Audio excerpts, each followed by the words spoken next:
Good morning. So I have a very exciting revelation that I kind of just realized for myself that I want to share with you guys this morning. So if you've been watching my videos for a while now, you would know the fact that I've struggled with pretty severe anxiety in the past. And one of the biggest turning points in my struggle, where it started to really turn from like a struggle to slowly starting to this freedom, is when I started to be able to recognize the sound or the voice kind of thing of triggers, and I'd be able to recognize triggers and what they sound like.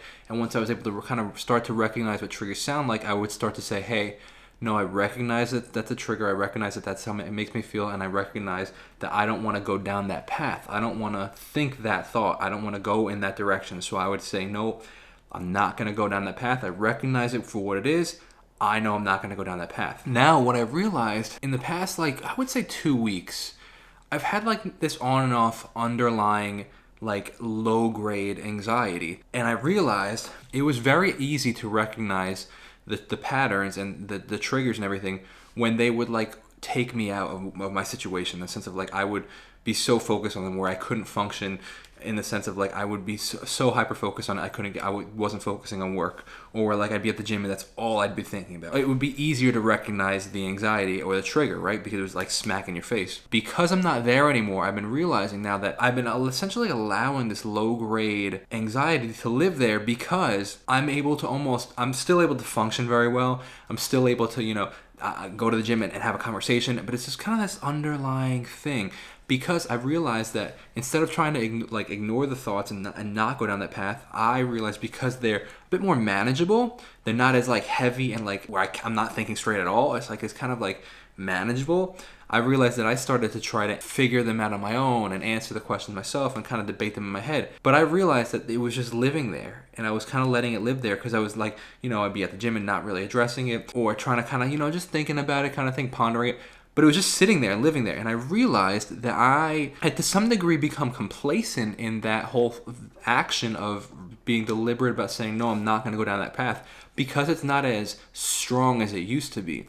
And it's not as completely recognizable as it used to be. And now this morning I recognized, I was kind of thinking about and praying about why am I feeling this way? And I realized that it's because I'm not taking the same action that I used to be. I'm kind of trying to figure it out myself, which you can never figure out anxiety, or trying to understand those thoughts in those moments. They don't make sense. You can't rationalize them. You can't have a logical conversation. But it's easy to recognize that when you're having a panic attack. You're okay, none of this is gonna you can recognize those symptoms. When it's low grade, it seems a bit more rational. It seems it's you can have a conversation with it. The truth is you can't.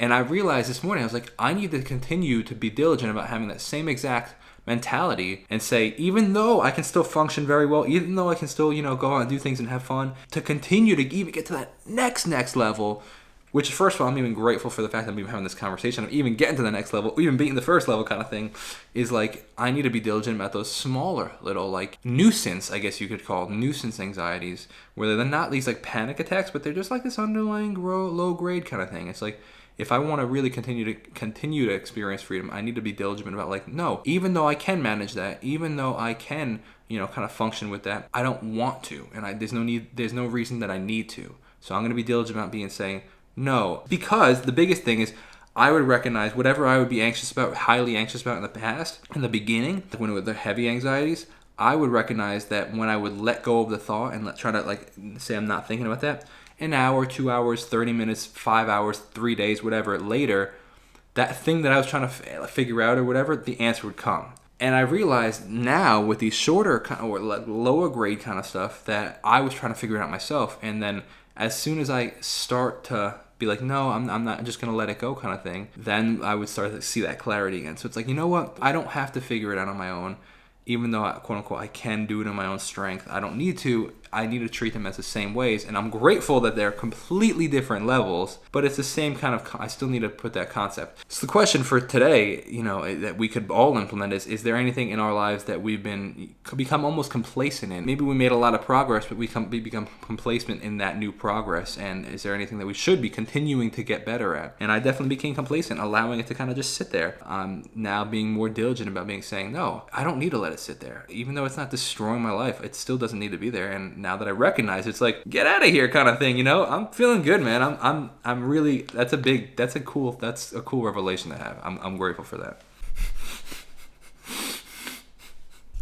Oh, shoot. Okay. While I was doing this, I got a text from my dad. He sends out daily texts every morning, like encouraging texts kind of thing. This morning's text, good morning. Let's let go of worry and enjoy the fullness of life today. Is that not like completely in line with what I was just talking about? I love when that happens. That is a confirmation of what I was just talking about. Letting go of those thoughts rather than trying to figure them out yourself. And even though they're not these crazy things anymore, letting them go, still using that same skill that you've developed in the past to continue to get better and do not become complacent. Let's let go of worry and enjoy the fullness of life today. Amen. New revelation. Let's go, baby.